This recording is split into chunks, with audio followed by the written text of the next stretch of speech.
3 साल पहले भी यही हादसा हुआ था। बारी बारी सामूहिक दुष्कर्म किया, तीनों दरिंदों ने उसको बुला फुसला के कोई नशीला पदार्थ पिलाया।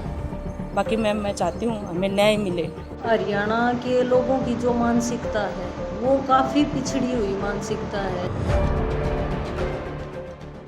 जिनकी 4 अभियुक्तों की जिनकी आइडेंटिटी हम एस्टेब्लिश कर पाए और जो विक्टिम के जो परिवार है विक्टिम ने जो बताई उनमें से 3 को गिरफ्तार कर दिया गया। और आज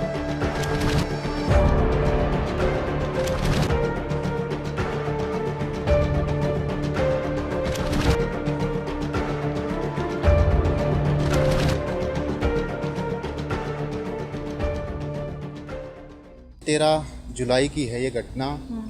करीब 1:30 से 2 बजे का टाइम है। मेरी बहन कॉलेज से घर की तरफ जा रही थी।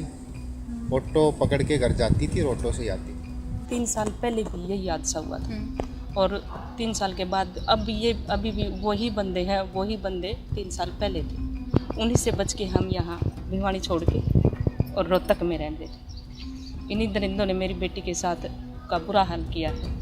दूसरी बार इस तरह का हादसा होता है तो कितना टूट जाती है लड़की। उस टाइम 2013 में नाबालिग थी। यही 5 आरोपी थे, अमित, जगमोहन, संदीप, आकाश और मौसम। इन्होंने अब भी गला दबा के मारने का प्रयास किया, बारी बारी सामूहिक दुष्कर्म किया और उसको नशीला पदार्थ पिलाया। 2013 में गुड़िया कॉलेज के लिए जा रही थी। रास्ते में एक अनामिका नाम की लड़की थी और जो गाड़ी को चला रहा था उसका नाम था रवि और जो एक पड़ोसी उस गाड़ी में बैठा था, हमारे सामने जो मकान था। तो बस यही सोच के गुड़िया उस गाड़ी में बैठ गई थी। पहले से ही इनका प्लान था। मेरी बहन को अमित और जगमोहन ने उठाया। वो कुछ समझ पाती इससे पहले उन्होंने उठा के उसको गाड़ी में डाल लिया। तीनों दरिंदों ने उसको बुला फुसला के कोई ऐसी नशीली ड्रिंक की चीज़ कोई पिला के और उसके साथ ये बलात्कार किया। वो किसी अनजान जगह ले जाके। और इस बार भी वैसे ही? इस बार तो कॉलेज के आगे से उठाया है उसको। 6 और 6:30 के बीच पुलिस की कॉल मेरे मौसा जी के पास जाती है क्योंकि इसका फ़ोन स्विच ऑफ था। डायरी से इनका नंबर था, ऊपर सबसे फर्स्ट में पापा का नंबर लिखा हुआ है। पुलिस ने कॉल किया और बताया कि इस तरह है। फिर पता चल गया कि इनकी बेटी है। गाल पे थप्पड़ के निशान थे, गला दबाने के निशान थे गले पे।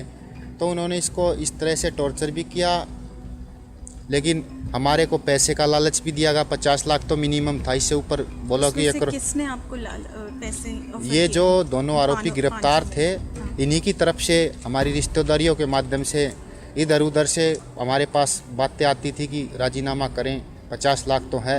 हरियाणा में जो लड़कियां हैं वो हर एक क्षेत्र में आगे बढ़ रही हैं, चाहे शिक्षा का क्षेत्र है, चाहे खेल का क्षेत्र है। जहाँ कहीं भी उनको मौके मिल रहे हैं वो अच्छे रिजल्ट्स दे रही हैं। लेकिन हरियाणा के लोगों की जो मानसिकता है वो काफ़ी पिछड़ी हुई मानसिकता है। आर्थिक तौर पे भले ही यहाँ हम थोड़ा सा आगे बढ़े हुए हैं, लेकिन उसके बावजूद भी जो मानसिकता है लोगों की वो वहीं की वहीं खड़ी है।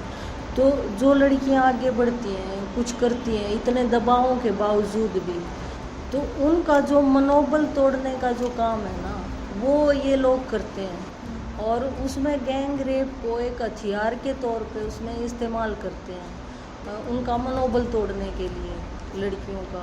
तो किशोर अवस्था से लेके और बूढ़े बुजुर्ग तक भी पाए जाते हैं यहाँ पे। ये हालत है। ये जाट जाति के हैं। तीन तो कंफर्म है, बाकी ये आकाश का पता नहीं। इसका भी यही अंदेशा है कि ये भी इसी जाति से, मतलब सभी पैसे वाले लोग हैं। क्योंकि पुलिस के ऊपर दबाव बनता है और पुलिस के अंदर मैंने शुरू में ही बताया कि जातियों में तो ज़्यादातर अपर क्लास के ही हैं लोग बाग शामिल। पुलिस में है या प्रशासन में कहीं भी हैं तो ज़्यादातर तो वही मिलते हैं। तो उनकी सोच वही है, किसी तरह से दबाया जाए, ना रजिस्टर हो केस, ना पकड़े जाए, बाहर की बाहर समझौता हो जाए। इस तरह की रहती है इनकी भी कोशिश। इन्होंने इस चीज़ का फ़ायदा उठाया कि गरीब परिवार की लड़की है, सुंदर लड़की है, आप इसको यूज़ करते रहो, घर में और कोई है नहीं। उस टाइम पे नाबालिग थी, छोटा भाई है, मतलब अगर कोई बात उठी तो पैसे के माध्यम से उसको दबा देंगे, हमारा कुछ होने वाला है ही नहीं। बाकी मैं चाहती हूँ हमें न्याय मिले और इन दरिंदों को फांसी से भी कोई कम सज़ा नहीं है, जिन्होंने मेरी बेटी के साथ ये काम किया, गंदी घिनौनी हरकत की है। और मैं दूसरी बेटियों को भी बचाना चाहती हूँ इन दरिंदों से। ये मामला फास्ट ट्रैक कोर्ट में चलाया जाए, उनके साथ कोई नरमी न बरती जाए।